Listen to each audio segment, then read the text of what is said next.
Hey folks, it's Rod with Power Group. Welcome back on The Pursuit of Gold. Today is Monday, it's August 22nd. Hope you're well today. Going to get started with today's live stream. Going to make today's before market close video, market update, and ticker request video public. So if anybody does have any ticker requests, make sure to place them inside of the live chat. Before we get to it though, make sure to smash the like, help support me in the channel. It doesn't cost you anything. If you're new, you can subscribe and tick the bell to be notified on any future videos. Anybody who's in the Power Group private community, let me know your ticker and I'll get to those first. And if we'll have time, we'll get through all the public ones as well. But thanks for joining the stream. It's been a turbulent day. Like I said in my previous videos, it likely would be today. And just want to welcome everybody to the stream. I see we have quite a few people joining us. So welcome. Hope you had a great weekend. Hope you had a great day today. As good as it can be. I know the markets are down and people are kind of in the dumps. But again, I put out a video, I don't know how many videos last week, warning people that this could happen. Bitcoin was our clue. It started weekly consolidation and then the S&P 500 fell. What's the rule of thumb? When SPY is down 1 or 2%, you can multiply that by 3 or 4 and each individual name will be down about 3 or 4 times the amount. So if you look at MJ, for example, the average down percentage down today on MJ is about 8%. And we were down almost 2% last time I checked on SPY. So again, multiply by that by 3.5 and you get about 9%, right? And that's exactly what the average is. So again, if anybody does have any ticker requests, make sure to place them in the live chat. I'll get to them after we do a quick market overview. I did do a video earlier today. If you haven't seen it, make sure to check out my SNDL and Valens video. SNDL is going to be acquiring Valens in an all-stock deal. So you can check out my video on that. But essentially, I think it's a net positive. The average industry premium is about 20% and SNDL only paid 10% to acquire VLNS. So I think that was a pretty good move. A lot of people are screaming more dilution after reverse split. Like, come on, are you serious? But personally, I think that they're saving their cash. They have no debt and they have a ton of cash. And the reason why I think they're saving their cash and doing this in an all-stock deal is because they're saving their cash to buy Zenabis's distressed assets. And I think that's a smart play because who do we know that's going to be potentially legalizing in the EU? Germany, right? Even France is making a big push towards it. So as we know, Zenabis has the Malta facility, which is GMP certified. So that gives SNDL some leeway and some runway with their cash to potentially acquire that Malta facility, and then that'll be their into the EU market, right? So I think this is net positive overall. It's a bit of a mess. We know that they get majority of the revenue comes from alcohol, retail alcohol sales. So they're not really a pure MJ play anymore. Like I said, the majority of the revenue is coming from alcohol. Yeah, check that out. Also, just as a reminder, I will be interviewing Morgan Fox, the political director at Normal. Normal is a voice for responsible MJ consumers, and they're a lobbying company. So they lobby the US government, and he's based out of Washington, D.C., and he's always in congressional meetings and things like that. So I'm going to be interviewing him. We're going to be talking about a ton of different stuff. But if you have any questions, you can't make the live stream, let me know in this chat, and I'll write them down. I'm going to try to keep it to about a 30-minute live stream and interview, but it'll be a live stream just like my Canara one with the CFO of Canara, Nick Sosiak, and you'll be able to join in and ask any questions as well during the live stream. So that should be fun, but we'll be discussing a variety of topics, including MJ legalization in the US and who Normal is and what they do and what value they bring to the industry and how we can support them in what they're doing. But as you can see, Normal is a voice for responsible MJ consumers. And if we go over here, their mission is to move public opinion sufficiently to legalize the responsible use of MJ by adults and to serve as an advocate for consumers to ensure they have access to high quality MJ that is safe, convenient, and affordable. And it was founded in 1970, which is pretty astonishing. Successful efforts to decriminalize minor MJ offenses in 11 states and significantly lower MJ penalties in all others.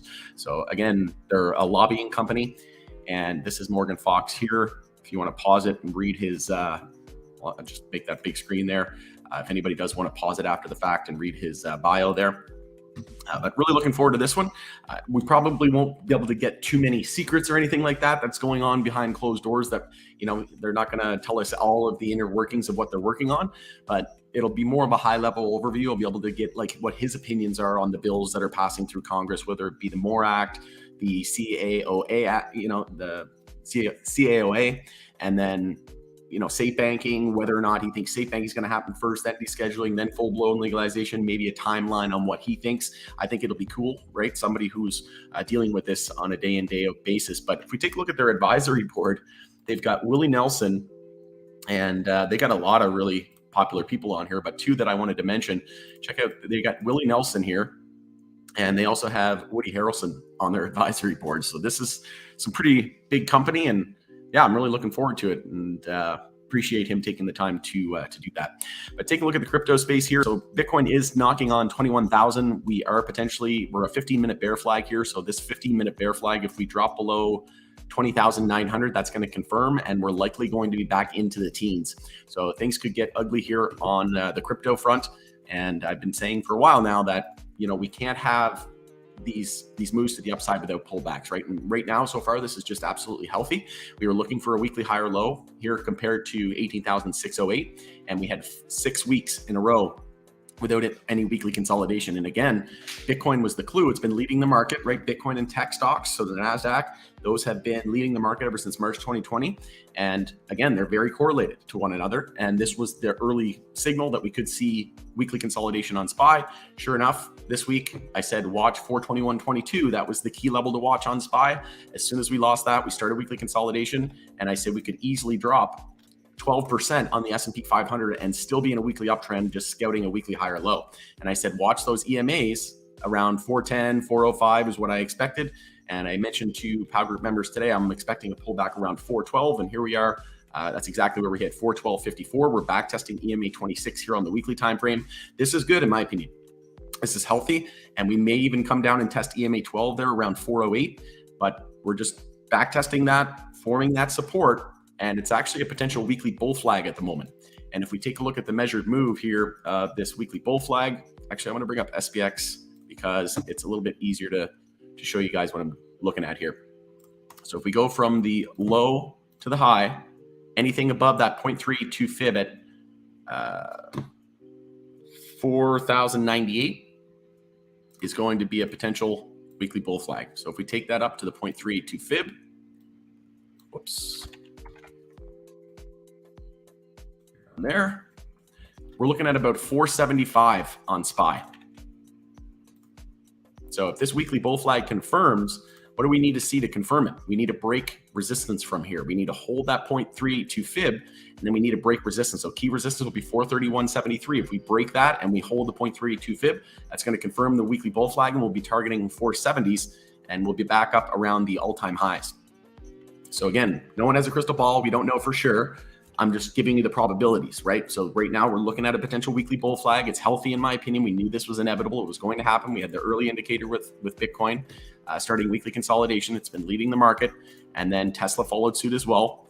And one thing I'll also mention is we could still see an EMA 12 and 26 bull cross. I mentioned last week, there was still quite a ways away. There was still quite a bit of space in between them that we likely would need a pullback first, come back test them as support, which is healthy. And then we get the bull cross, and then we could see these EMAs bull cross and then confirm the weekly bull flag. And we would be targeting, like I said, up in the upper 470s, which would bring us up to all-time highs on the S&P 500. Now, can't lose sight of the fact that we are still in a monthly downtrend. We have the high, low, lower high, and lower low. So once we lost support there at 407.61, we confirmed a monthly downtrend on the S&P 500, the first time since 2008, the world financial crisis. So anything under 460.08 is just a monthly lower high. And we still need to change the monthly trend. We're back into a weekly uptrend, but we can't lose sight of the fact that we're now in a monthly downtrend. The environment has shifted, right? So what do I think the odds are that we're going to confirm this weekly bull flag and go back to all-time highs? I'd say maybe 40%. I'd say 40% chance we confirm the bull flag, 60% chance we're going to come back down and come back, maybe back test 400, slightly below it, and then we tighten up. But something that I've been highlighting for a while as well is you can't lose sight of the fact that how eerily similar this is to the dot-com days. So it took 4 years for the RSI to peak, and then the price peaked 4 years later, and then we went to monthly oversold. And it took about 700 days from the time the price peaked to the bottom to hit oversold. So look how similar this is. RSI peaked here, hidden bearish RSI divergence. The RSI peaked in 2018. The price peaked 4 years later in 2022. Isn't that mind-blowing? And now if we look at how similar this fractal is, I took that fractal from the .com, which is these blue bars here, and look how similar it is. I just make this full screen here, look how similar. We had the low at the same low. We had a lower high around the same point there. Then we came back down, tested our fib supports or fib extensions, old resistance, new support. Then we bounced. By this logic, it's saying by November, we could potentially see another new lower low. And now, and then see a potential 5-wave corrective structure. And again, it was about 700 days from the time we peaked in the .com to when we hit monthly oversold. And look where we are in the RSI. It looks like we're potentially heading to monthly oversold, right? And I'm targeting around October of 2023 potentially, where we bottom out. But let's just do the 700 days. Man, that's perfect. It's exactly 700 days. Like this is, if this plays out, this is going to be the most monster trade of a lifetime. But by this logic, we could see lower 200s on SPY, and we could see a long drawn out bear market. And I'm going to be paying attention to this like a hawk. But again, we can look at the bull side, we can look at the bear side, we can look at the amount of probabilities that it has of playing out. We don't know. We look at the charts, we take it day by day. Each day we get more data, and we prepare for both scenarios, right? I was telling people in the PAL private community, I'll bring it up here. You can see, where was it? So SPY down, here it is. So this was back on August 16th. I said SPY is hitting 430, not too late to take an SPXS hedge position, folks. I said I took one, I added there. Okay. Whoops. I realized I wasn't sharing my screen. One sec. Let's go up. I said, where is it?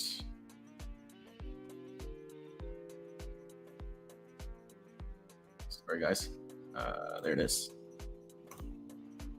So this is back on Tuesday, August 16th. I said SPY hitting 430, not too late to take an SPXS hedge position, folks. I said I took one. And if I bring up where we were on SPXS on the 16th, go to the daily time frame, look where we bottomed out, right on the 16th. So I said, again, I don't have a crystal ball, but I can look at the most likely scenario. And I said, I'll add again if we get to 450. And this is why it pays to have a hedging game plan, or at least a plan. You don't always, I made a joke this morning, you don't always have to hit the buy button, but if you're addicted to hitting the buy button, consider SPXS, because you can hit the buy button, and it's technically a short position. So instead of selling, hitting the sell button and going short, if you got an addiction to the buy button, consider hitting the SPXS buy button, right? So I thought that was pretty funny. But if we take a look at the low to the high there, I'm almost up 15% on that SPXS entry. So now, instead of just putting that money that I was going to put into, like, let's say more crypto or beating down MJ, I was able to buy SPXS because I figured the market was likely due for a correction, right? Bed Bath & Beyond ran like 600% in 3 weeks. We were due for a pullback 6 weeks in a row without a weekly high or low on crypto and the S&P 500. So it was inevitable. And now you'd be up 15%. So let's say you put $1,000 into SPXS, you're up 15%. That's $150. So now you have $1,150. And now let's say you were going to buy MJ. MJ's now down, what, 10, 12%? CGC was down 13%. So as opposed to buying CGC the other day, I could have bought $1,000 with the SPXS. I'd now have $1,150. And then I could buy CGC for 13% lower. So I'd have more buying power, and I'd be able to buy the asset that I was going to buy even cheaper, right? Because SPY's down, my SPXS is up, and the asset that I wanted to buy is down because SPY's down, right? So that's called hedging and having a plan, right? So pretty much played out to a T there. But like I said, I took that position on the 16th, and look, that was the exact day that we topped. And I have the proof. I just showed you. I said, hey guys, not too late to take a SPY short. And then sure enough, SPY dropped 5%. And one thing we have to keep in mind is that we're still 10% away from weekly support, right? So we have the EMAs here, which is good to see. But here we are right at the low. We're hitting a new low of the day here. This isn't looking good. We could be heading down to EMA 26. We could lose EMA 26 and head down to that EMA 12 there. So again, I don't think we're out of the woods yet. I warned about this last week, that we could see a lot more downside. And that's exactly what we got. So the dollar's a potential weekly cup and handle. So we're looking at this. Oh, I already have it drawn out there. So we're looking at this potential weekly cup and handle. Another scenario would be we double top, or we top out here and we form a weekly downtrend, and then we come back down, test this green dotted support line, and that also lines up really well. It's an intersection there with our previous support there at 101.29. So if we don't see the cup and handle, if we fail the cup and handle, and we come back down. So the key resistance from here is 109.29 on the dollar, and the key support is at 104.63. If we top out here and lose 104.63, we're going to confirm a weekly downtrend, and then we'll zoom out to the monthly, and then that'll be the first time since, I think, January that we started consolidating. Yeah, January. And I did a poll as well. Like, see, I just basically remember off the top of my head, and I did a poll here in the Powell Group private community. I just posted it not too long ago.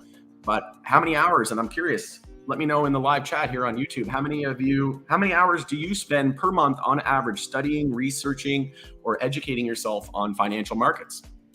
Personally, I spend over 200 plus hours a month learning and sharpening my skills and doing research and analysis. I spend easily over 200 hours a month. That's about 8 days a month, right? I on average 5-6 hours a day, I'm studying, looking at this day in, day out, right? And there's a reason why I got to where I am today, right? And there's no shortcuts in life. And like I said, it's the pursuit of wealth, right?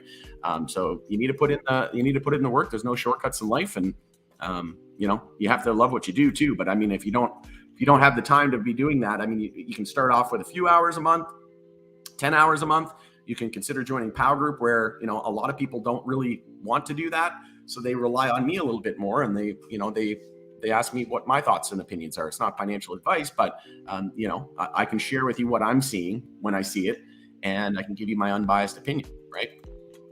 And hopefully prevent you from making some same mistakes that I made, or just giving you some different ideas, right? Trade ideas, different ideas before you hit the buy or sell button, right? That's basically all it is. So QQQ week, starting weekly consolidation. So again, all the whole trend right now is weekly consolidation. Also, gold and silver gave us a heads up and a clue.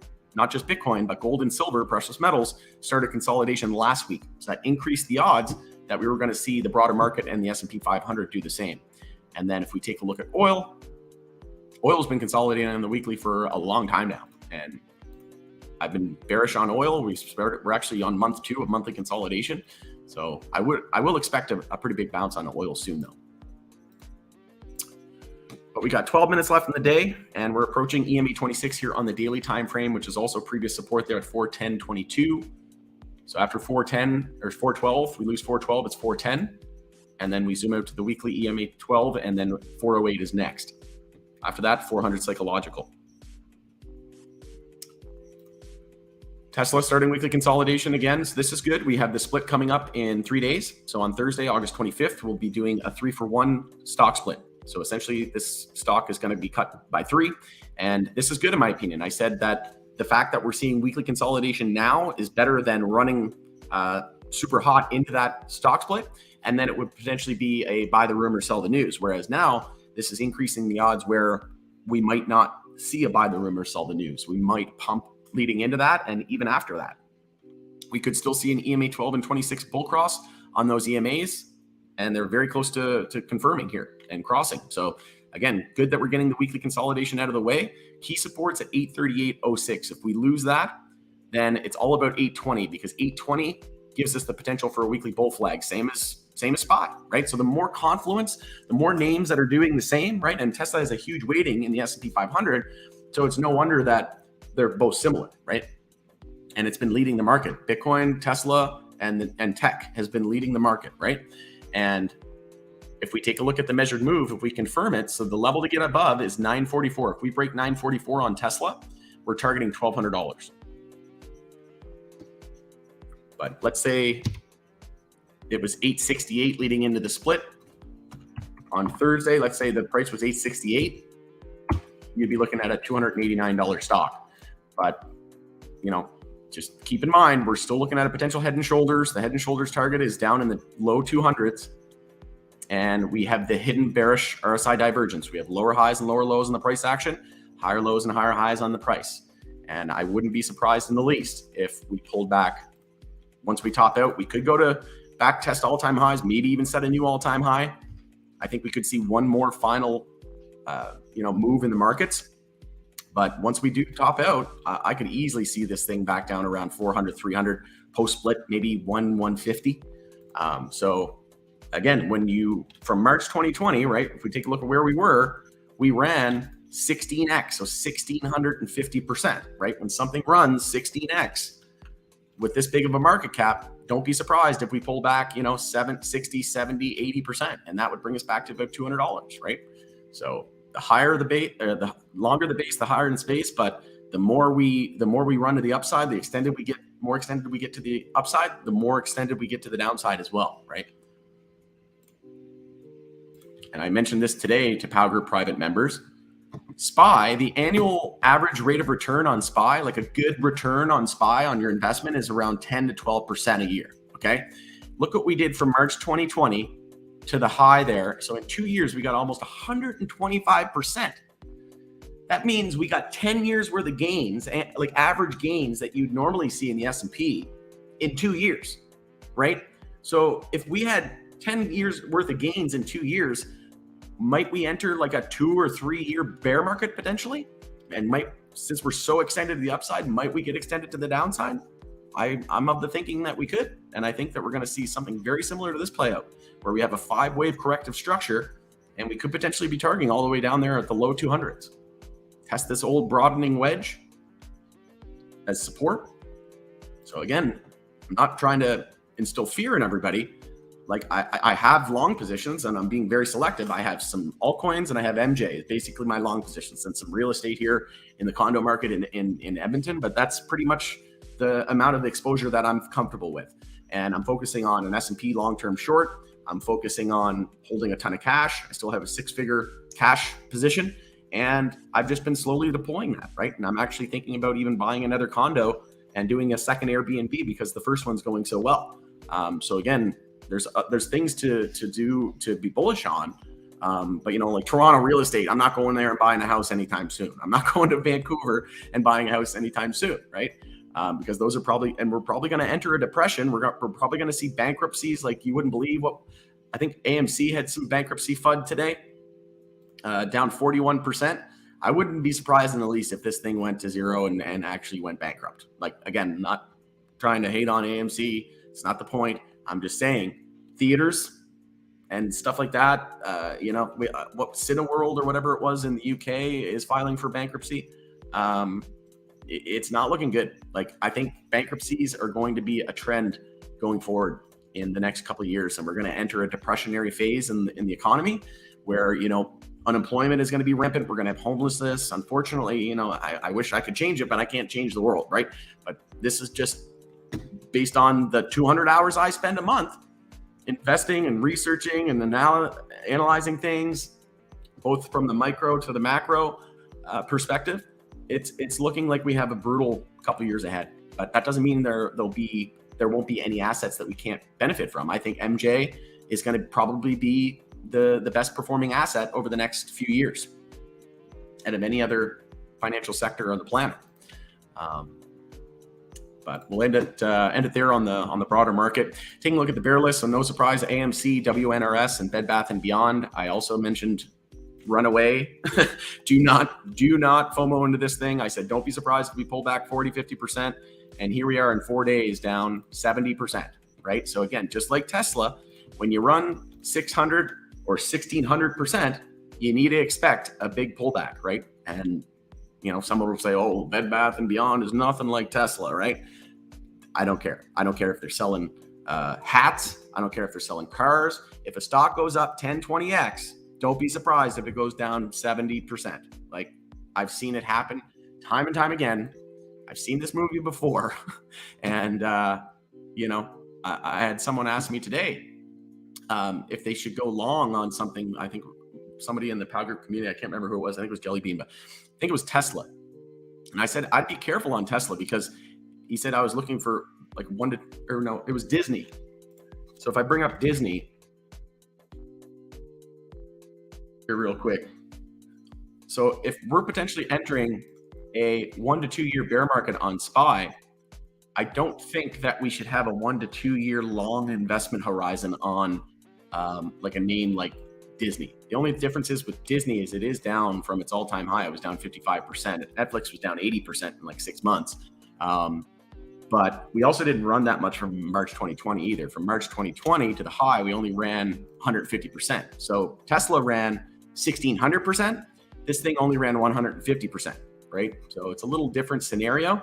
But if SPY is going to be trending lower for the next 1 to 2 years, potentially, I think having a bullish outlook, unless it's MJ or something like that, right? That has so many catalysts, but looking 1 to 2 years out on like a tech stock, after we had that massive rally, I mean, granted, it only went up 150%, but they have Disney Plus, but there's this whole streaming war going on right now, and there's probably only going to be a few winners out of that, right? Maybe 3 or 4. So that could hurt.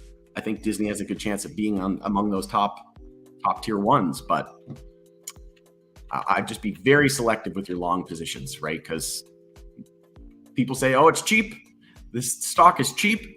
And then it goes down 50%, and then they're tapped out. They didn't save any dry powder, right? They didn't have a hedging game plan. Yeah.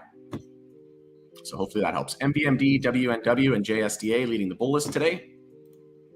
So CGC, I said expect a pretty big pullback on this one as well. And we still haven't even started weekly consolidation. We haven't lost the low of last week of 323. So that's key support, but we also didn't change the weekly trend yet either.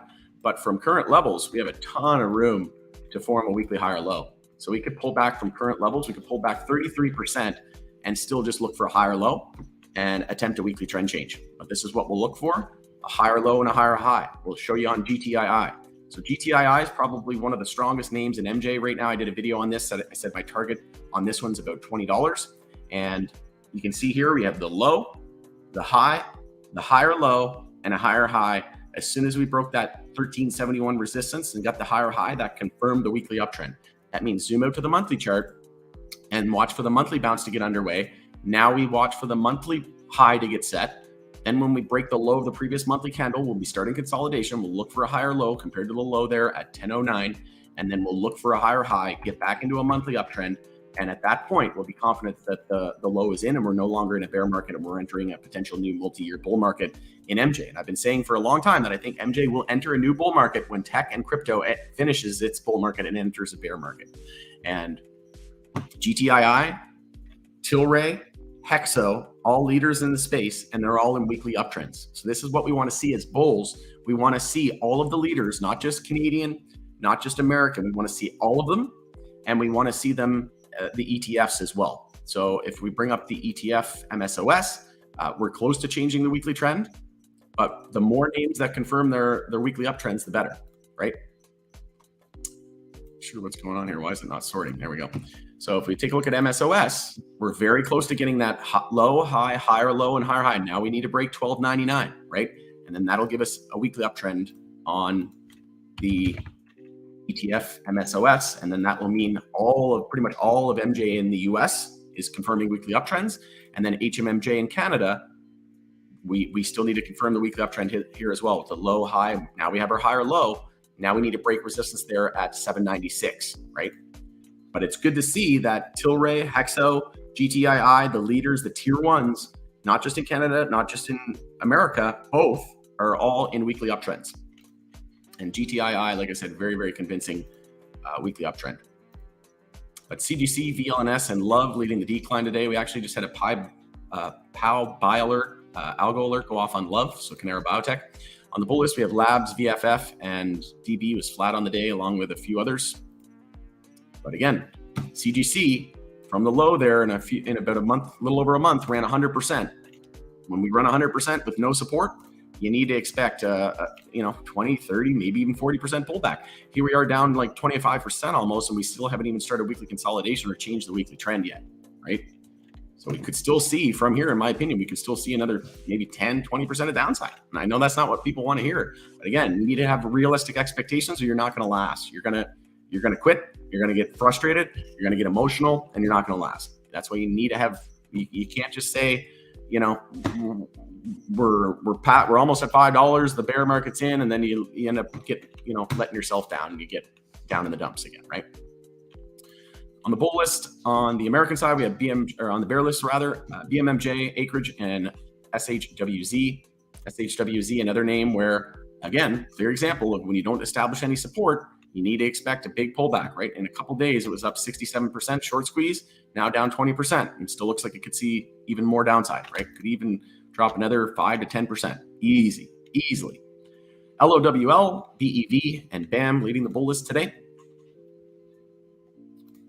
But yeah, I think the VLNS deal was good for Tilray, and only a 10% premium. That's why I think we're down so much, double digits on VLNS, is because it's perceived as bearish for VLNS because the industry average is a 20% premium and they only got 10%, right? So that's half of what the average normally is. Therefore, stock getting slammed because of that fact. And then SNDL is just down 5% because of the broader market weakness, right? What do I say? When SPY's down, the rule of thumb is if SPY's down 1-2%, you can times that by 3 or 4. So that means on average, each individual name should be down around 6 to 8%.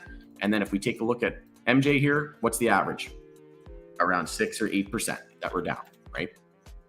And as we know, MJ's been very correlated to the broader market on the downside, not so much on the upside. If SPY goes up, MJ doesn't really react. MJ kind of is doing its own thing, right? We had that day where, Cory Booker or whatever had that amendments to the safe banking or something like that. And then we had Schumer's bill drop and things like that. And, we started to go against the broader market. And we had one day where we were up 20%. But we're so beaten down that MJ is not really going to follow SPY, in my opinion, until it enters a new bull market on the way up, right? We're not going to see those tailwinds. We see more headwinds than anything right now because there's no investor interest, right? And a lot of these brokerages are preventing people from even buying these names, right?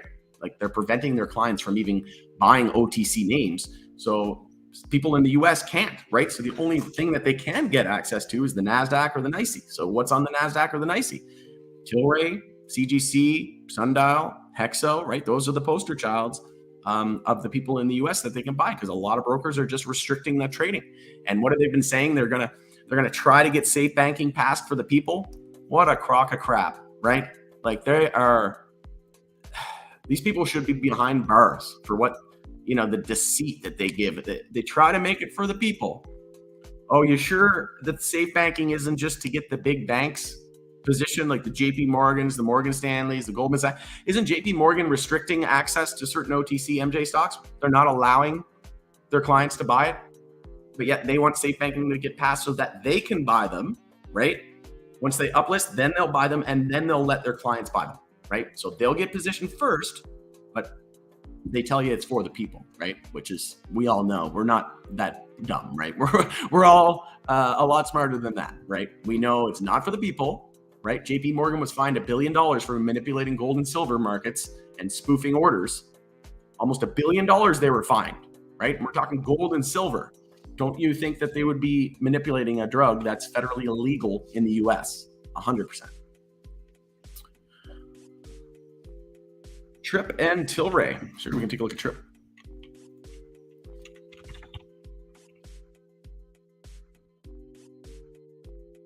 Is that TripAdvisor? Or is it the, isn't there a shroom stock named Trip? No, that's TRYP. Then there was also Trip 2, Red Light Holland. Yeah, that's why I asked for the exchange as well, because then let me know the exchange. I'll move on. Tilray. So like I said, another clue was that Tilray started weekly consolidation last week. So once we lost 382, we started weekly consolidation. That increased the odds that the rest of the MJ sector was going to see the same as well. So again, we had another heads up, right? That's why if you're only looking at, let's say you're invested in CGC and you're not looking at Tilray, well, you just totally missed a key point here, right here, that we were starting weekly consolidation last week. So that increases the odds that we're going to see a lot more weakness in the rest of the sector. And then sure enough, to start this week, CGC is down 13% on the day, almost 14% at the moment, right? So again, That's why it pays to look at, and then Hexo starting weekly consolidation this week. And I don't think it's a coincidence that Hexo and Tilray are both in weekly uptrends, because they're now partners, right? And now they're the leaders in the space. So it's great to see that the leaders are in weekly uptrends, just like GTII. Right now, we need the rest of the packs to follow. Now we need HMMJ and MSOS to confirm weekly uptrends. But Tilray was another clue that we could see more weakness this week, translated into the rest of our names in the sector. But we're just looking for a higher low compared to 317. So 317 is the next support to be looking at. And then after that, it's $3, which is the 52-week low. And then after that, I think it's 243. Yeah. This is how much I study the charts, and I just know in the back of my mind what the next support is, because I looked at these charts so many times, right? I knew what the next support level was, because I spend hundreds and hundreds of hours each month analyzing these charts, learning new skills, researching, looking at what other macro gurus are saying, looking at the micro, right? Looking at the crypto space, the tech sector, the S&P, the healthcare, biotech, the dollar, precious metals, all of that stuff, right? And if that's too overwhelming for you, like it is for most people, that's the whole reason why I created this channel. But yeah, Tilray, just looking for a weekly higher low compared to 317. So it's just healthy at the moment. This is good. We want that stair-stepping action. We don't want to just go straight up in a straight line, right? If we do this, then we do this, right?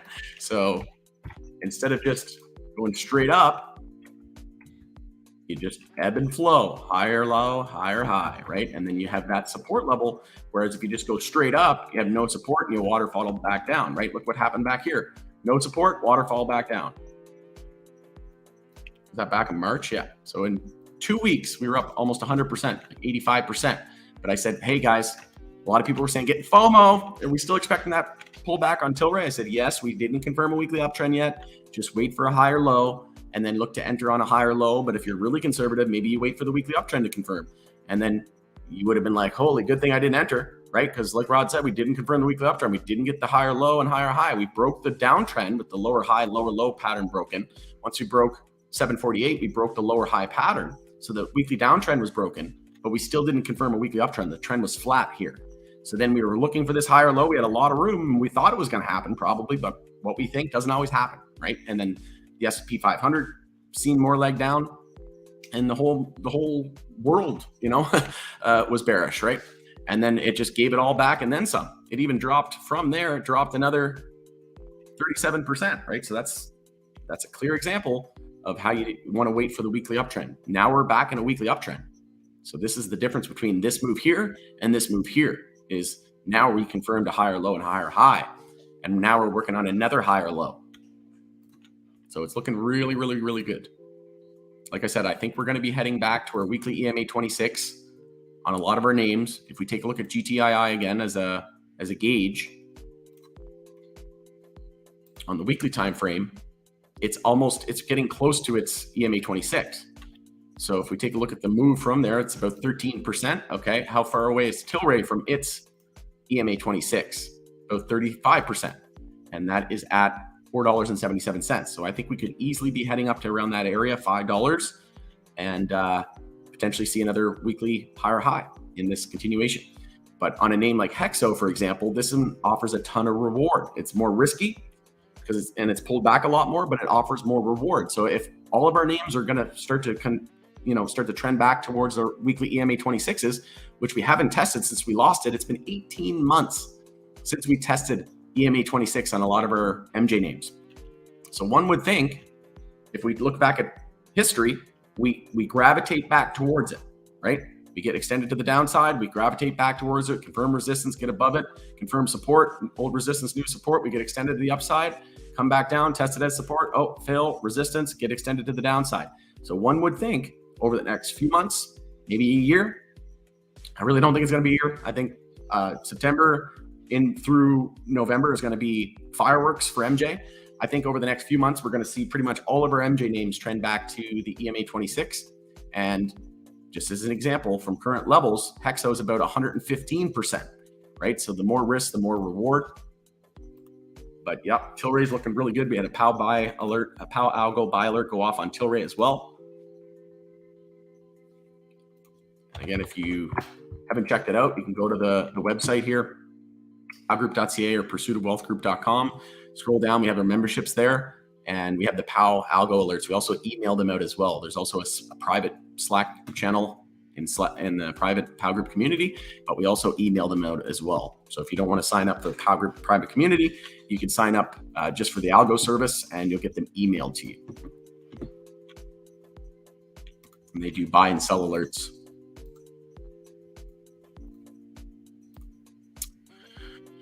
All right, hopefully that helps. Gave you some support and resistances to be watching. A lot more Tilray today, and will again if it goes less than 317, but looking for that bounce near 320 if 350 doesn't hold. Thanks for coming on, Rod. Hope your day is great. Thank you very much. Hello from Muskoka. Yeah, appreciate it, Fallon. So yeah, that's a good plan, right? Have a plan. Maybe even set some limit buy orders so that if you're not paying attention, it hits, right?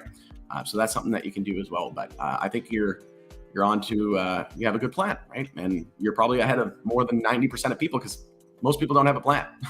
They just buy, and then they make buying and selling decisions based off of emotion, right?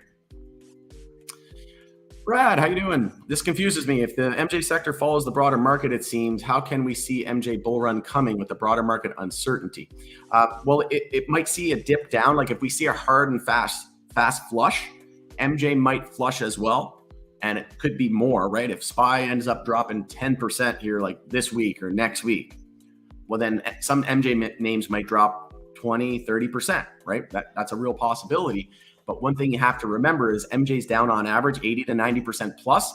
How much is it really going to drop? And if it does drop, is it going to be short-lived? Probably, right? Because there'll be people cashing at a crypto. There'll be people cashing at a tech. There'll be people cashing out of those names that have run, like I said, Tesla 1,600% in a couple of years, SPY 125% in a couple of years, when the average return per year is about 10 to 12%. So we got 10 years worth of gains in SPY.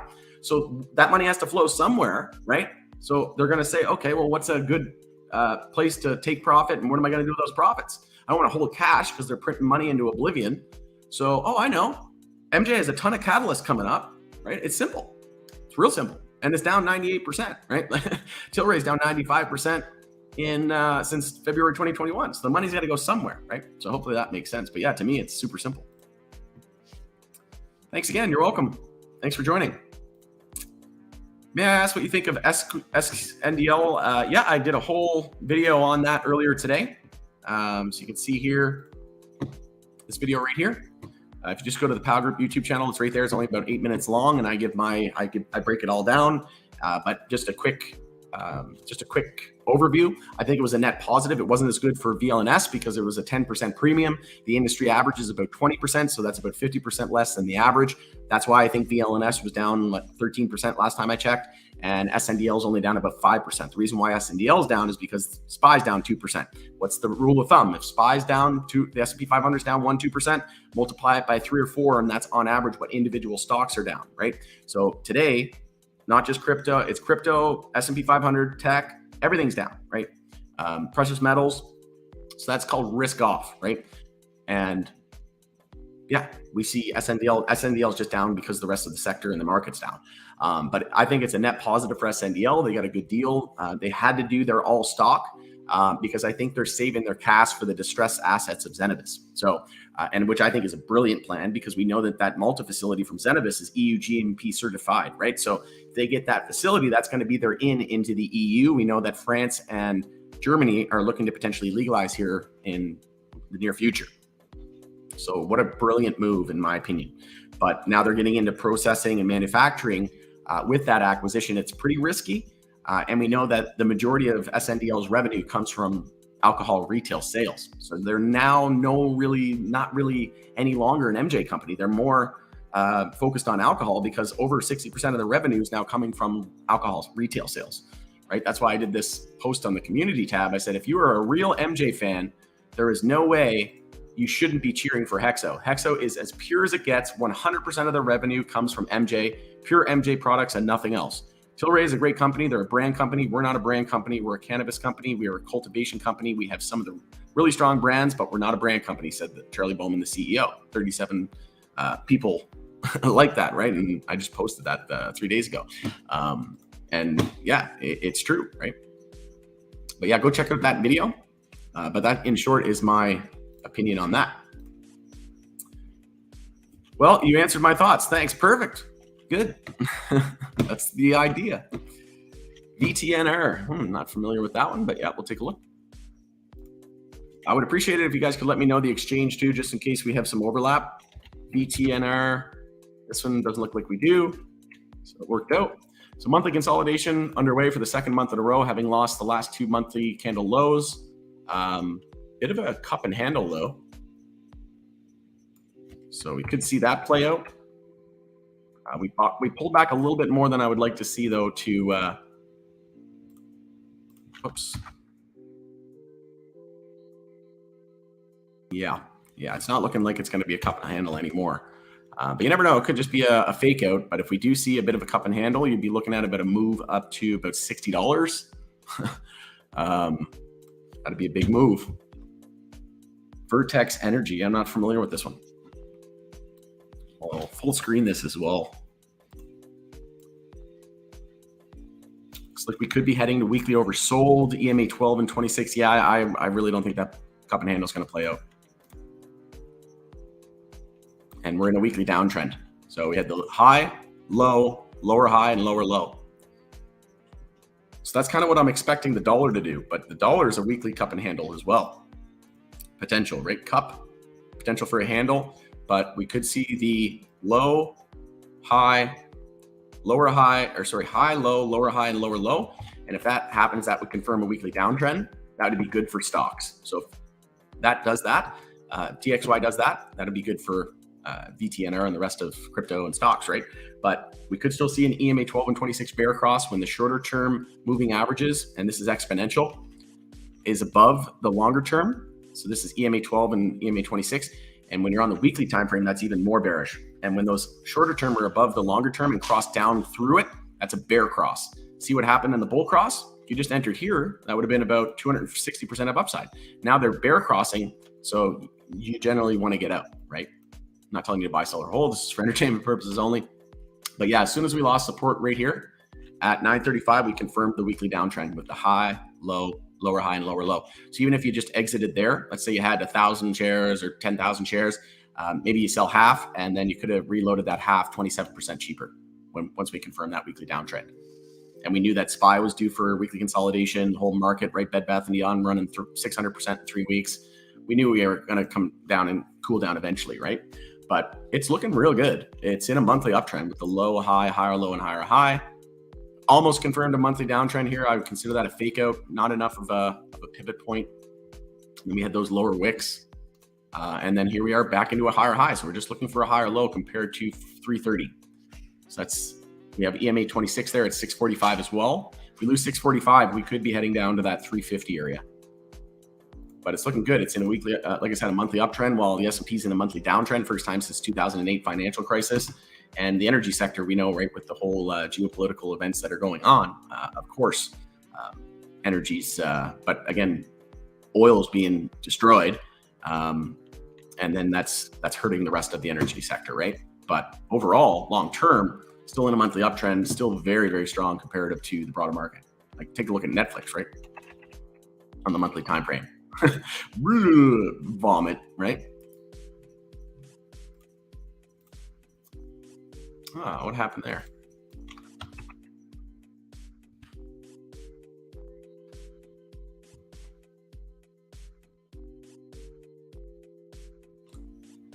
While that's loading, I'll bring it up over here.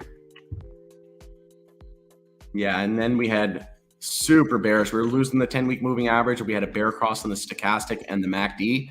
So yeah, when that price lost $10, you would have wanted to have been out of there. But it was the 935 because that was the weekly downtrend. Then we had the MACD and the stochastic, huge bear cross, right?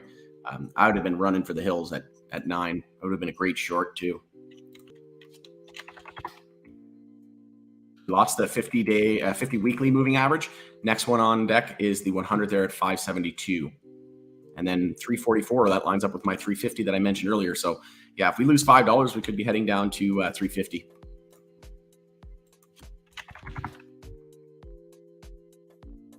We had a golden cross back here on the daily time frame.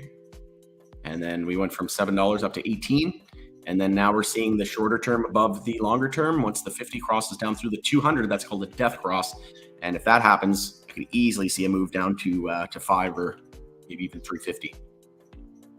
So I'm leaning bearish on this one. I'd be careful. If you're looking at any entries, I'm not sure what you're looking to do. If you just comment a ticker, I can give you my unbiased opinion. But if you let me know, like if you're looking to buy, sell, short, long, dollar cost average, what your average is, what your time horizon is, that can all help me tailor the question a little bit more to your needs. But if you want my complete unbiased opinion, that's fine too. But I'd be careful on this one. If you're looking for entries, I'd wait until we get, at least wait until we get to my other,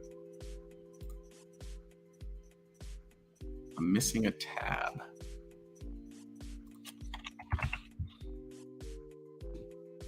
I'd wait until, if you're looking at any entries, I'd probably be waiting until weekly oversold.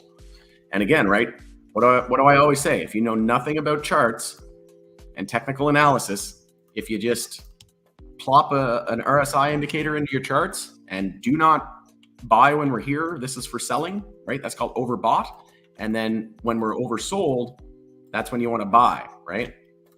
This is the buy zone. This is the sell zone. So up here, we were extended, right? Then we came down, we were almost weekly oversold, and we got extended again. Now we could be heading to actually extended to oversold, right? So watch for weekly oversold. Anything 30 and below would be oversold. We're currently sitting at 41.28. So realistically, we could drop another 30% on the RSI before we get oversold. EMA 12 and 26 bear across. So yeah, I'm of the thinking we're going to see more downside. Hey, Jeff, thanks for joining the stream. Check high tide. Yeah, so high tide's been lagging. As I mentioned, my target on that one's $1. I already did multiple videos on that. I got a lot of smack. Whenever I said $1, people are like, you're insane. There's no way we're dropping another 50%, right? We were back at $2 when I made this video. We were right here. We were like $1.89, $2.10, right around here. And I said, we're dangerously close to confirming this weekly bear flag. So I said, if we lose 173, we confirm the weekly bear flag. Sure enough, lower high. We didn't get above the 3.2 fib there at 302. Once we lost 173, weekly bear flag confirmed, take the measured move, targeting $1. And here we are dropping to a weekly lower low, seeing more weekly consolidation. And we have support at 137. The low so far is 136. So it's looking like we could be heading down to that $1 area. We might not get right to $1, right? CGC actually went beyond it. So look at CGC's weekly bear flag. It was targeting 233. It hit a low of 213. So it was targeting 233, and then we dropped another 7-8%. So if high tide does something similar, again, doesn't all go down. It's just, we're looking at the most likely scenario, right? So if high tide does something similar, maybe it's going to drop to 91 cents, right? Maybe we see a flush. Maybe we got a ton of people with some stop losses there under $1. And yeah, like this could easily drop down to $1, in my opinion. That's why I've been holding off on this one. I did add, I think, twice to this. I'll add again if we get closer to 125, and then I'll add again closer to $1. But yeah, breaking to a weekly lower low, not looking good whatsoever. Monthly time frame, we're breaking to a monthly lower low as well. We had the monthly EMA 12 and 26 bear cross back here. So even if you exited there when that crossed, that would have saved you 64% of downside. We had the monthly lower high and lower low. So here we confirmed the monthly downtrend. You could have exited there, another lower high and lower low, another lower high and lower low. But we will expect a huge bounce soon, right? What did I say earlier? If a lot of our MJ names are heading up to their weekly EMA 26s, moving averages, that would be up here. That would mean once the bottom set soon, could be set soon, that would mean about 91% of upside for high tide, right? So the names that are beaten down more have more opportunity to act as laggards and give you more reward, right? But yeah, it's not looking good. Like I said, if you take a look at like GTII, look at this. It had a bull cross on the stochastic and the MACD. Actually, not the stochastic, get close. And we're above the 10-week moving average. Then take a look at like high tide. It's well below its 10-week moving average. We still haven't, we're getting a bull cross here on the stochastic finally, and the MACD is bullish, but we're nowhere near a 10-week moving average. So definitely a lot of work to do. We got a bear cross of the 50 and the 100 weekly moving averages. That's bearish. And that occurred here when the price was $2. And here we are heading down to that bear flag target of $1, right? So $1. So the confluence was there. And we're also seeing on the daily time frame, we had just like everybody else, we had the death cross back last summer. This one was a little bit later, but overall, still finding resistance at the 50-day moving average as well. And that's at 180. And then after that, the 100 there at 254. So this thing this could be a nice laggard play. But again, if you're looking at entries, just be aware that we could be heading to that $1 weekly bear flag target. And if we do get there, great opportunity to go long, in my opinion. You could even set a stop loss just under $1. Look to bottom fish it personally. I think time in the market is better than timing the market when we're down 90% plus on a lot of our names, right? If MJ was at 52-week highs, I'd say, okay, timing the market's probably better than time in the market, unless you're going short. But if you're looking to buy and go long, you probably don't want to do it at 52-week highs, right? Timing the market's probably better versus time in the market at that point if you're going to go long. But now if you're going to go long, time in the market's probably better than timing it. Who cares if you don't get the exact bottom, right? Who cares if you enter around 115 and we go to $1 and then, in a couple of months we're back up to $2, right? You won't care at all then, right? Or what if we go back up to $5 or $10, right? It's like you won't care about 15 cents as long as we're buying near the bottom. And again, most names down 80, 90% plus. How much do we really have to go lower from here, right? So hopefully that helps. Hit. Yep, we can take a quick peek at that one. I'll just do a really quick one at that one.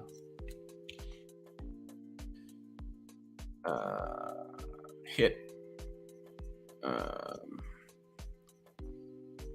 Yeah, give me the ticker because I'm not sure here. We got a couple. Are you talking about the crypto, or are you talking about Hit Group? That's the Australia exchange. I'm not sure what that one is. Brad says, thanks for your insight. I truly do believe in the sector. Yep. And, I believe in MJ too. But the fact is we need reform. We need safe banking. We need something we need investor sentiment. We need the Wall Street crooks and banks like JP Morgan's to stop blocking OTC purchases from their clients, right? Why do you think they're blocking OTC purchases? Because they don't want us to buy it because they're trying to get positioned. Why do you think they're saying we're going to pass safe for the people? Because they're borderline crooks. They're liars, right? They're full of shit. Excuse my friends. But what they're doing is they want to position themselves. They say, no, clients, you can't, you're too stupid. You can't buy. We're not going to allow you to buy those OTC because they're high risk. So we're not going to allow you to buy that. But we're going to pass safe banking for the people, they say, right? That's what the narrative they paint. But we all know the head of the SEC, Gary Gensler, they call him Goldman Gary because he worked at Goldman Sachs for 18 years. He's a bureaucrat. He's an unelected official in the highest ranking position, which regulates all of the financial markets. So how big of a conflict of interest is that? And the same companies, the Goldman Sachs, the Morgan Stanleys, and the JP Morgans are restricting these purchases from MJ. So this is why I'm focusing on other things. I've got more crypto dollar-wise than I do MJ. I'm looking at maybe even buying a second Airbnb property. And I've been focusing on real estate and Airbnb, and I've been buying crypto. I've been taking short positions on SPXS. I still have a 6-figure cash position that I'm looking to just slowly deploy, right? So it's like I said, if you're just always honed in on MJ, as much as I love MJ, it's my passion. It's why I believe I was really put here on this earth, was to make this industry as great as it can be. It's my passion. That's what I'll do. I'll be on your computer for the rest of your life, and I'll be 100% advocating for this amazing industry. But we got to have realistic expectations, and we can't be tribal. We can't be, put all our eggs in one basket, right? Imagine if I didn't buy real estate 5 years ago in such a beaten down market on the East Coast of Canada. Well, my buddy bought a house 4 years ago, and his house is now worth 400,000. He bought it for 200,000. Imagine if he didn't. Imagine if all he was doing was focus on MJ stocks, right? Then he would have missed that. He wouldn't have. He'd all have his eggs in all one basket, and now he'd probably be down and out. He'd probably, and then that's how you get investor fatigue. And yeah, like as much as we love the sector, we love the plant, we love what it's doing for people, both from a medical standpoint to a financial standpoint, and the possibilities are endless. But again, we got to have realistic expectations, right? But thank you very much. I appreciate it. And my pleasure. Thanks, Rod. We'll check out the SNDL vid when we're done here. Yeah, absolutely. You bet. MJNA? Yeah, I'll give my thoughts on that one.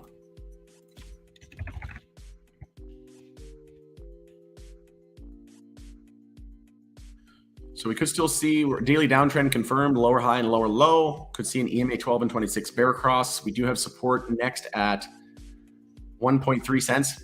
Yeah, I'll first and foremost,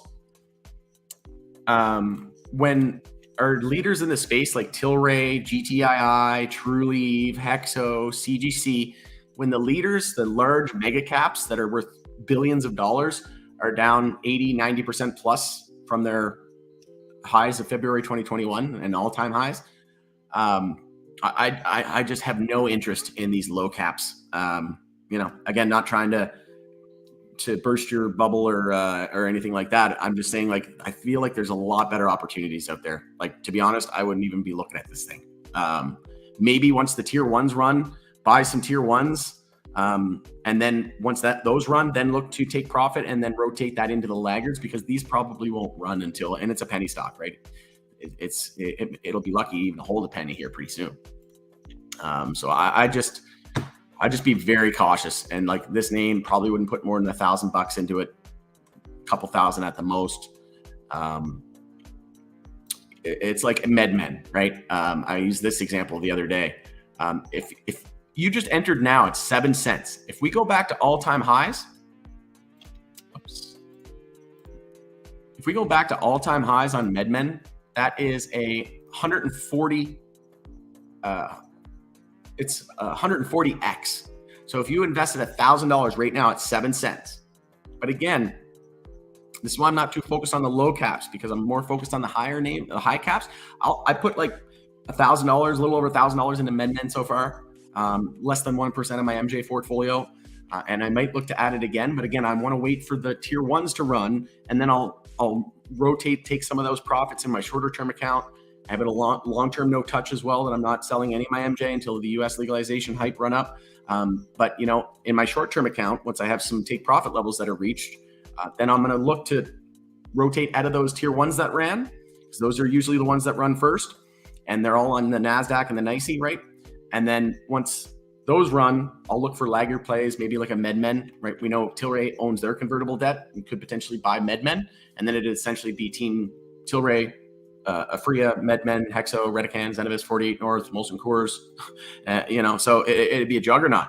And if this thing, it might not go back to all-time highs if Tilray acquires it, but once federally permissible, but that's 140x. So if you put $1,000 in, the most you can lose is $1,000. This thing goes back to all-time highs. That's for every $1,000 invested now. If it goes back to all-time highs, that's $140,000, right? So how many $1,000 investments would you need to get to $1 million, right? You only need like $5,000, but are you okay with losing $5,000? Maybe you only want to do 500, but the most you can lose is 500, and the upside potential is staggering, right? And if we take a look at, this stock here, to its all-time highs, yeah, you're looking at 33x. I'm going to discount that out of here, but yeah, you can see here resistance, resistance, resistance. So yeah, you're looking at like 40x, right? So it's high risk, high reward. What's going on here with that wick? But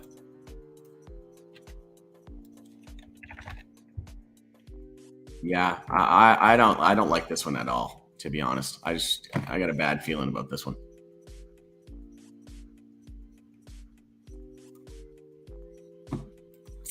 I mean, yeah, like I said, it'd be like a YOLO play, right? Like you only live once, like maybe $500, $1,000, but I personally don't follow this company whatsoever. I know who they are and stuff, but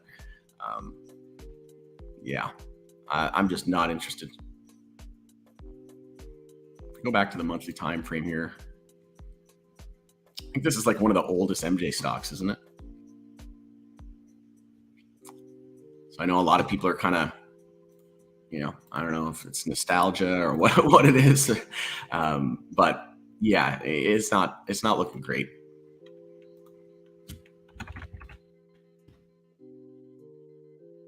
I mean, we're looking good here on the weekly time frame. We're back testing the 10-week moving average. But again, I just be careful with these penny stocks.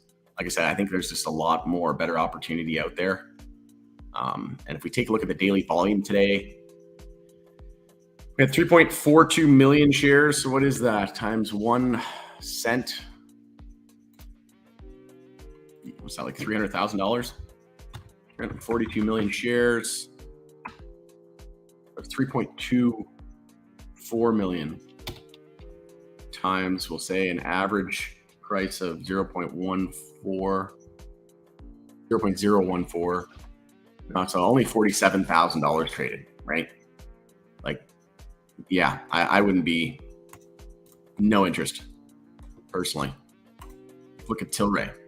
Tilray had 21 million shares today. 21 million times an average price of like $350, traded $73 million, right? Versus $46,000, right? And Tilray's down 95% from February 2021 highs.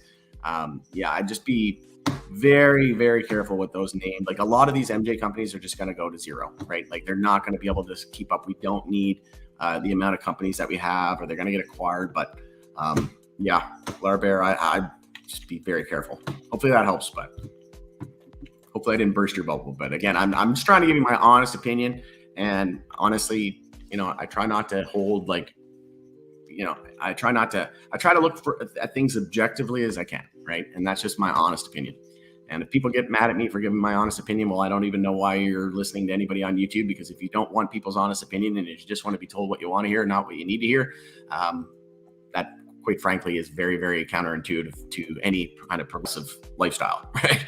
Like you should only be looking for the truth and nothing else but the truth. I say it all the time. My channel will grow as fast as it will grow based on me telling the truth and nothing but the truth, right? So hopefully you didn't get offended by my honesty.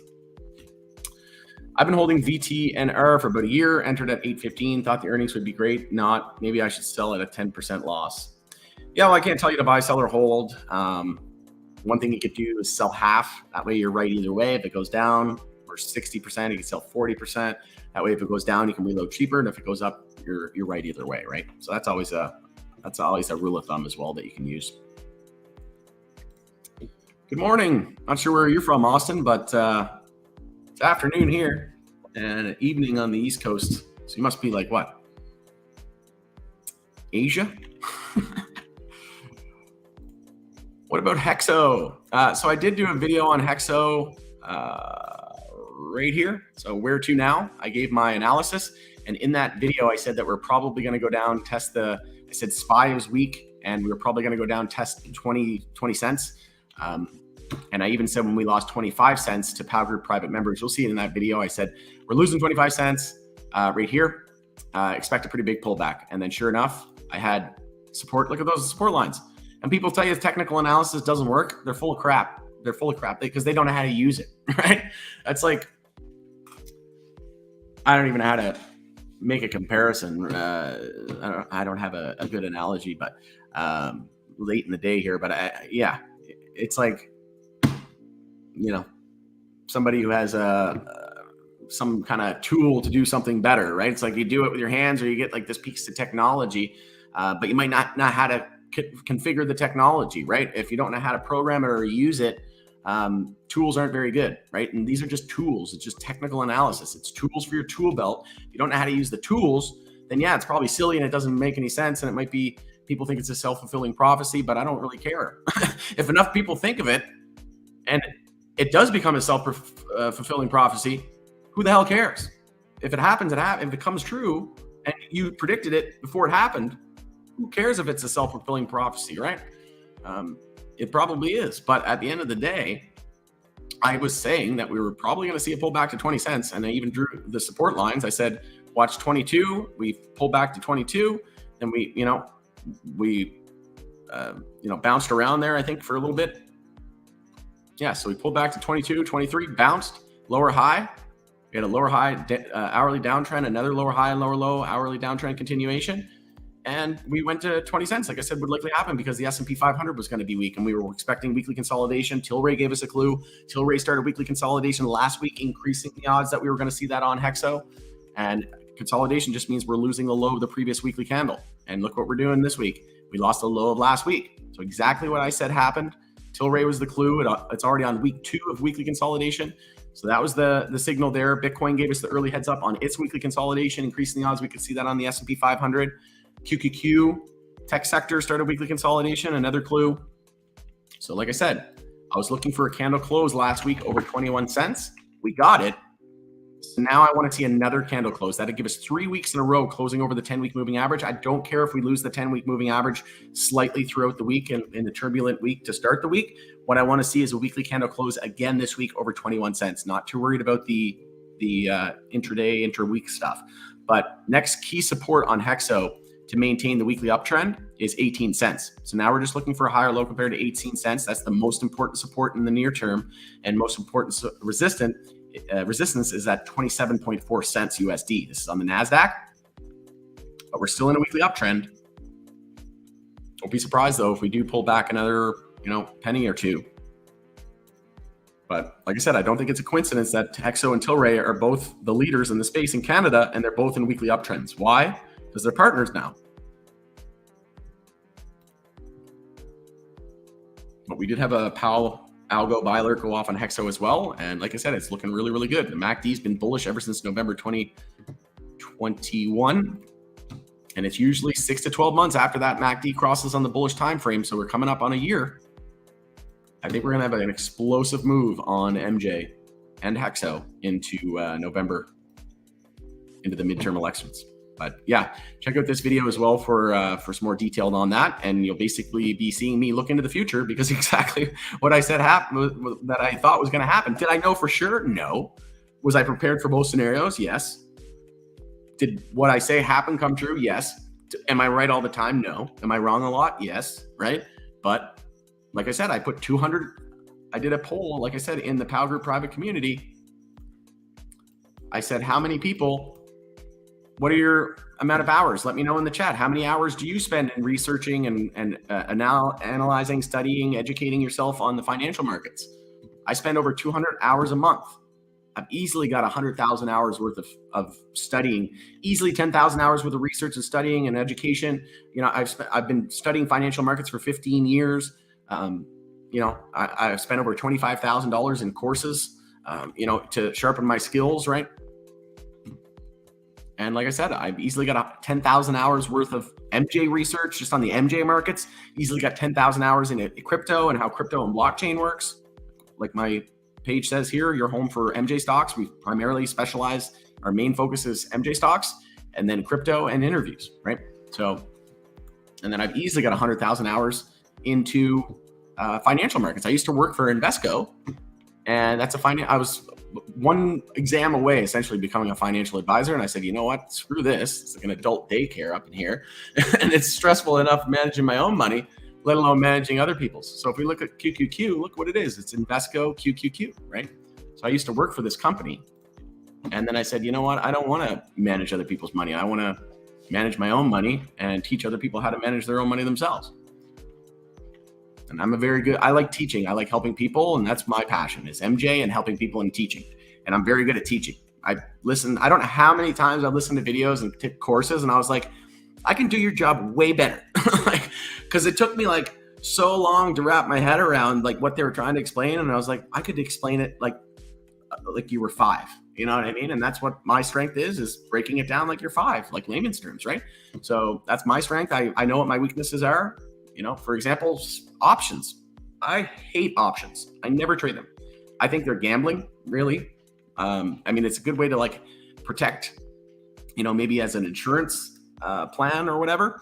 But personally, people who trade options, anybody who I've ever really seen who says they claim to be like an options trader, they never stick around.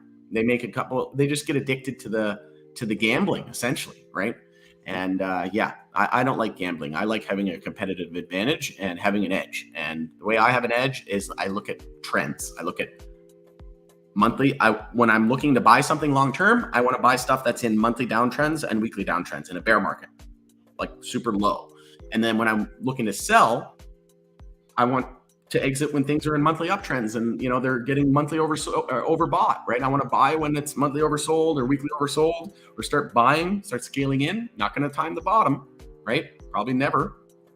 But as long as you're buying near the bottom, selling near the top, that's the name of my game. Doesn't mean everybody else has to do what I do, but my life has been changed financially forever. And I'm not going to stop doing what I'm doing because it's working, right? But you might be different, right? Thank you for everything, Rod. You're welcome, Mohammed. It goes both ways. Thank you very much for supporting me as well. You think Hexo merged with Tilray like SNDL? If we merge, do we get a good deal? We have only Hexo shares. Thank you, Rod. Keep updating. So Kisana, if they do merge, I think we kind of just need to take a step back away from that. There's nothing we can do. Well, there is. You can plan for the merge. So let me back that up. Develop a plan. Execute the plan. Don't think about it ever again. So grab one of these, right? Pen and paper, and say, my Hexo Tilray merge plan. If they merge, this is my plan. If they don't merge, this is my plan, right? So then if XYZ happens, I do this. And then if, ABC happens, I do this. So if Tilray merges, well, maybe my goal is I'm going to start buying Tilray shares because you just said you only have Hexo shares. So one way you can prepare for that eventuality is you start buying some Tilray shares. And you might say, well, should I sell Hexo to buy Tilray? That's one way of doing it. Or you can put in new money. If you don't have new money, you can start a side hustle. You can go, I don't know, skip the dishes, start Uber driving in your evenings or whatever you can do, right? Start making little arts and crafts. I don't know, right? Just try to supplement your income, maybe spend less. It's kind of hard right now with inflation, but maybe you don't go to the movies like you have been, or maybe you don't drink or smoke as much stuff, and instead of spending, maybe you go on a health binge and you cut out all alcohol and MJ and all that money you would have spent consuming it, you put into Tilray, right? So that would be your how to prepare for the eventuality of the merger. And if they don't merge, you're holding Hexo anyway, right? And then you'd be fine. So that's how you'd prepare for both scenarios, right? Is having both. And then once they merge, if they did merge, we would find out whether or not, like the SNDL thing, right? So in my SNDL video, there's a premium, right? And it was about a 10% premium.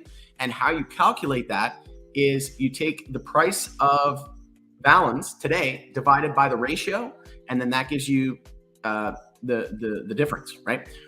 So if it's a 10% premium, if Hexo got bought out by Tilray and they merged, I would say Hexo probably get at least a 20% premium. And then your Hexo shares would become Tilray shares. And then it wouldn't really matter because you'd be prepared for both scenarios. But if you only own Hexo and they merge, and again, we'll find out which one, like today when we found out the ratio with and the premium with VLNS, it was better to just, if you just sold all your VLNS this morning and then bought SNDL, it would have been worked out, it would be cheaper. But then you're not 100% sure that the deal's even going to go through, right? I mean, it's probably going to go through, but there's no guarantees. It's like the acreage and canopy deal. Well, people are like, oh, I'm just going to buy all acreage because the discount and the ratio, the arbitrage opportunity is super huge. But there's no guarantee that they're going to merge either, right? So you kind of want to own both.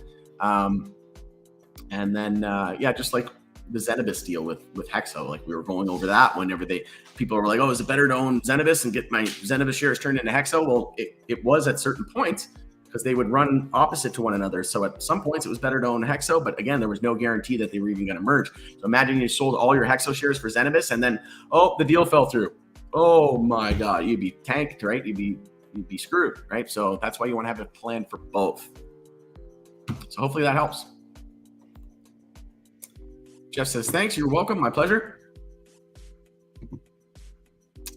If you have earnings, T-God, yeah, they do have earnings coming up, don't they? Again, though, like these lower cap names, you got to be careful because I just think there's some, and especially like leading into earnings, it's a gamble. And I just think that there's a lot better opportunities than these small caps that just, we don't even know if this company is going to be around, right?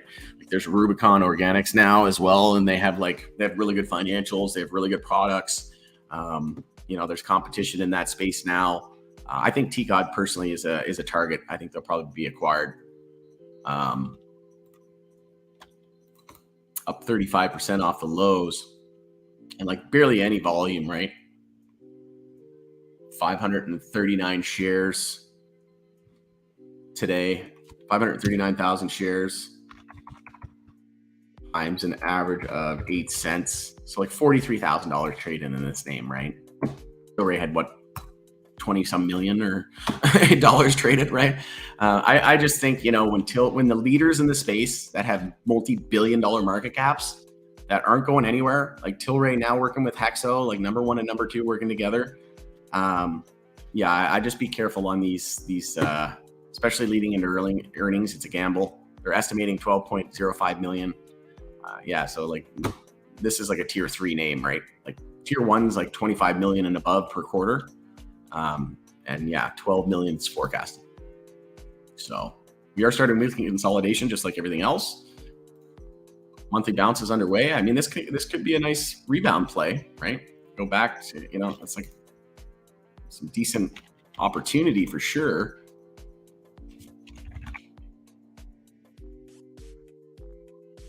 This thing used to be at $7, right? $8. So, from current prices to all-time highs, that's 134x, right? Kind of like a MedMen, but is he even going to see all-time highs before it either gets acquired or kicks the can, right? I don't think it's going to kick the can. I'd say it's more of a potential buyout target. But yeah, it's just like everything else. It's just going to be waiting for the rest of the sector. I'm not expecting a big move from earnings or anything like that personally.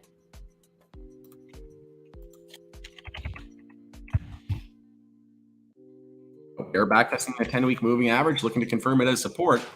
And I don't even think you can set a stop loss on this one because it's a penny stock. So yeah, I probably wouldn't put more than $1,000, a couple $1,000 at the most. But if you don't have a comfortable amount of tier 1s and tier 2s, I really wouldn't even think about the tier 3s. Personally, I wouldn't even think about the tier 2s right now. I'm focused on the tier 1s. And then once like the Hexos and the Tilrays and the GTIIs of the world run, then I'll look to take profit and then move them into some laggard plays, the tier 2s, the tier 3s, the medium to small caps, right? Because like I said, what's going to happen if safe banking or any kind of legalization happens in the US? The first thing people in the US are going to do is they're going to say, oh, can't buy OTC because my broker is an asshole, right, for the most part, and can't buy it on the CSE because I'm not from Canada. So what do? They go to Robinhood or they go to wherever they can get and they buy something that's on the New York Stock Exchange or the NASDAQ, right? And what are those names going to be? Your usual suspects, the CGCs, the Tilrays, the Hexos, the Sundials, right? Those are the top ones, the Auroras, Crons. I'd say the top ones are CGC, Hexo, Tilray, and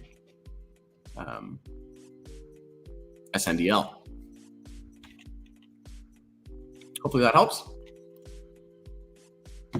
Thank you. You're great. Not as great as you. No, I appreciate it. Thank you very much. Like I said, I do my best to give you my honest opinion. Some people get offended.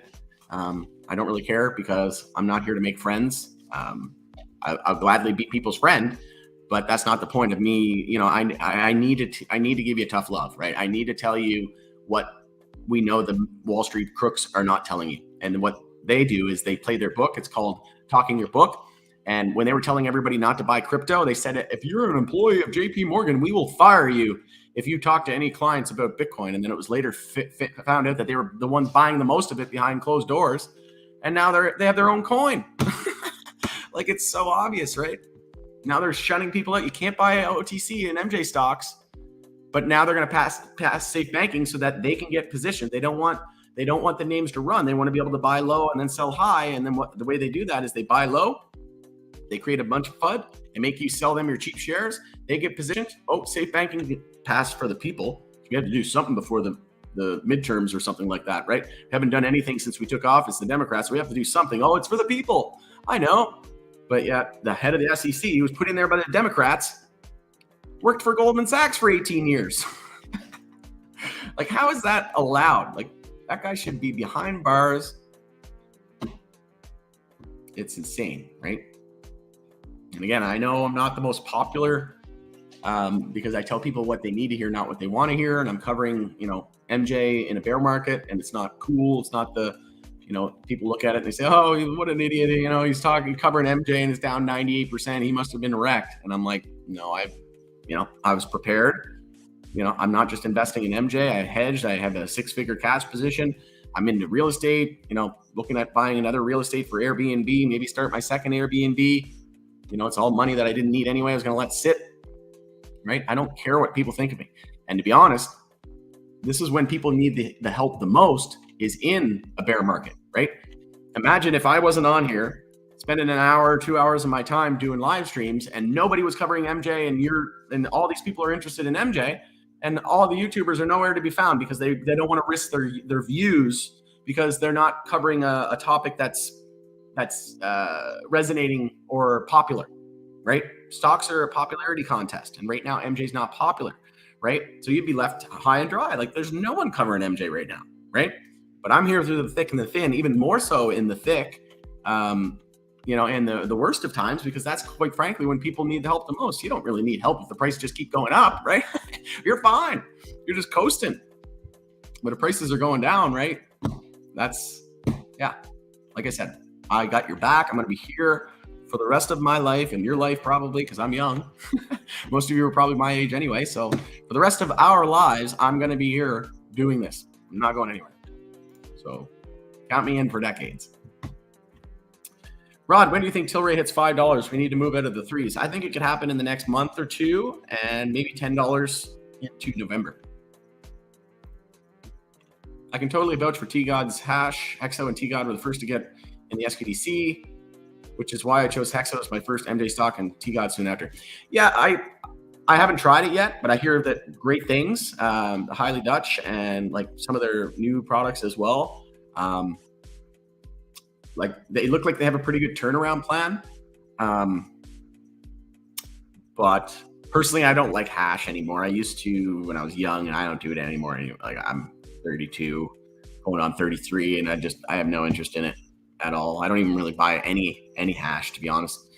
Canara's new stuff looks pretty amazing. The old school hash and the frozen rosin or whatever. But again, I just like puffing a joint or something like that, right? Like I don't really even feel anything off it anymore. Like after 15 years plus of consuming it, it doesn't even really do anything to me anymore. So do I really want to be like putting this like hash and all that extract in my lungs? I'm like, I don't even really like smoking like combustibles anymore, right? I like the drinks and things like that, right? They're a little bit more health conscious and stuff. But I mean, yeah. Thanks for your feedback, though. I totally think that they have a good turnaround plan. And like I said, I haven't heard anything bad about their hash. So just give me one sec. Just get an alert on my phone. SNDL agrees to buy Balance. Yeah, I made a video on it like 8 hours ago. Funny. Can't say I've been following the business fundamentals though. Yeah, I'm checked out. I don't really care about the tier 2s and the tier 3s. When the tier 1s are down 80, 90% plus from February 2021 highs and all-time highs, that's where I'm focusing on, right? And then I'll start to maybe consider doing a little bit more research into the laggards, but there's no way I'm going to put any sizable amount of money like I would in Hexo or Tilray into like a T-God or something like that. Like the most I put into T-God is like $1,000 or like $2,500 at the most, at the absolute most. Because like I said, if T-God F, right, it's at $8, How much do you need? You don't need to invest $5,000 or $10,000 into this thing, right? It goes back to all-time highs from current levels. That's 128x. If you put $1,000 into this thing, the most you can lose is $1,000, and you could make 128x. The most you can lose is $1,000, and if it goes back to all-time highs, you'd have, for every $1,000 invested, you'd have 128,000. Right? So you do that 5-6 times, you're a millionaire. But is T-God going to be around in 5-10 years? I'm not convinced of that. They could be a buyout target, but is the premium going to be good like VLNS? Classic example, premium was only 10%. It was crap. Plus the broader market weakness and the sector weakness, down almost 15% today. Usually it's the acquiree who sees a big move and the acquirer drops because there's dilution, right, from Sundial issuing all stock, so diluting their shares. But in this instance, it was bad because VLNS kind of sold themselves short, right? Well, they didn't really sell themselves short. I don't really know the value of their business. I don't know the fundamentals. I personally don't buy any of their products. I did once. I think I bought one of their vapes, and it's kind of hard to screw up a vape, but everybody has vapes, right? There was nothing special about it. And to be honest, the battery kind of sucked. Vape was fine, the cartridge was fine, but I don't buy any of their products. And then, like I said, it was a 10% premium. So that's why the stock was getting crushed. The average is 20%. So it was 50% on the industry average. And let's say if T-God got bought, they just sold their Valleyfield facility to Canaro Biotech. I would expect probably a 10% premium here as well, right? I don't think even if we heard that the CGC was buying them or something like that, Canopy, you might not see that usual move where the acquiree goes up a bunch, because I think that the premium would probably be a little lower. But again, you never know. With these new products, it's hard to say. I'll keep you posted though. Bought T-God 2 years ago. No point in selling now. View it as a long-term hold. I like their branding and products coupled with EU access. Yeah, exactly. So, if you're down, you're probably down 99% or at least 90%. So yeah, why would you even bother selling now? I would agree. You could even look to maybe dollar cost average, but like I said, I'd probably focus on the tier ones running first, and then the tier twos and tier threes. Yeah, I just like the taste, smell of it in my J's. I roll snakes, and yeah, exactly, right? And everybody's different too. But yeah, that's, there's tons of opportunity, but I just don't know. I don't know if T-God's going to be around. I don't know if they're going to get acquired. I don't know what the premium would be like. If it, would be similar to a VLNS. But like I said, it could be a nice rebound play, and maybe put in $500, right? If it goes back to all-time highs, that's like $75,000 off a $500 investment. It goes to, if you put in $1,000, that's like $130,000 if it goes back to all-time highs, right? And you know how much you can lose. You put in $500, the most you can lose is $500, but your upside's unlimited. Imagine if it goes past the all-time high, right? Same with MedMen. But again, very, very high risk, high reward. That's why I don't recommend putting in a lot of capital, right? If you're going to put money into Tilray or Hexo or Canopy, the chances of them getting acquired for a crappy premium or going to zero is pretty much I really don't see that happening, right? Yep. Canopy Growth's now majority owned by Constellation Brands, who makes the beer Corona, right? Are they going to just, they just signed a deal with the NHL, National Hockey League, and the Players Association. They signed a deal with Alec Manoah. Are they really signing all these high-end brand partnerships if they were going to kick the can eventually? I don't think so. I think they're too big to fail. Holding 1K T-God at about 8.5. There you go, right? So I wouldn't put any more thought into it than that. I just, hold it. If you lose $1,000, who cares, right? Your life's not gonna, you can ask yourself, if you lose $1,000, is your life gonna be modified in any way? Are you gonna have is your life gonna be any worse, right? So if I were you, I just let it sit, hold, set some targets or take profit, and not really think about it too much more than that, to be honest. All right. checking in one more time. I know the market's already closed, but SPY did hold EMA 26 here on the daily time frame. And we do have a gap now there at 421.22. So we'll see. Tomorrow's looking like it could be a daily inside bar. We'll see if we come back up and form a lower high. And we are holding EMA 12 here on the weekly time frame as well. Keep in mind, it's a weekly bull flag targeting around 470. So like I said, if you take the measured move from here to here, oh man, getting all these lines eventually just, yeah. So we're targeting like 470s, which would bring us like 1% away from all-time highs. So if we do lose EMA 12 here on this weekly pullback, that's going to decrease the odds of a weekly bull flag. And then we'll expect a type of equilibrium and tightening range where we come back and then we retrace more than the 38%.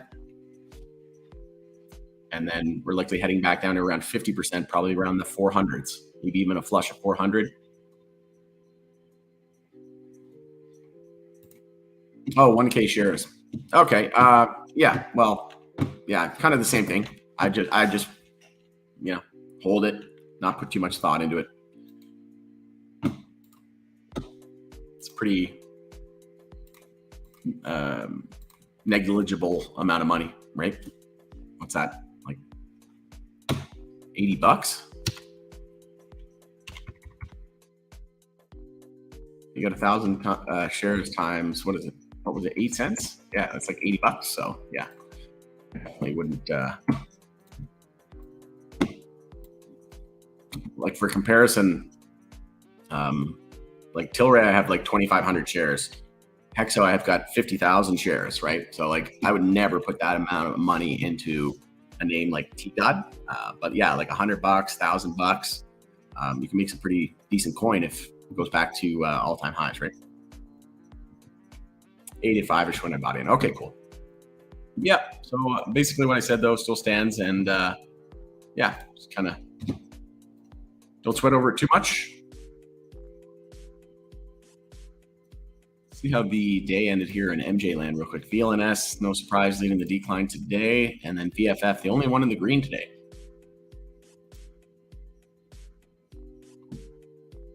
All right, gonna wrap it up. All right, thanks everybody for joining the stream. I appreciate it. If you could smash the like, subscribe, all that stuff, I would appreciate it. Share the video with anybody that might find value. Make sure to check out that SNDL video as well from earlier today. And then if you want to check out any of my other videos that I posted, I highly encourage you to do that. But like I said, thanks again for joining us on the Pursuit of Wealth, and hope you have a great evening. Take it easy, Rod, you bet. Thanks so much, everybody. Looking forward to the next video. It's always fun coming on here, and it's hard to believe almost at 1 hour 37 minutes. Time just flies when you hit that go live or record button. But all right, gonna end it there. Thanks so much. Have a great night, everybody. We'll see you in the next video.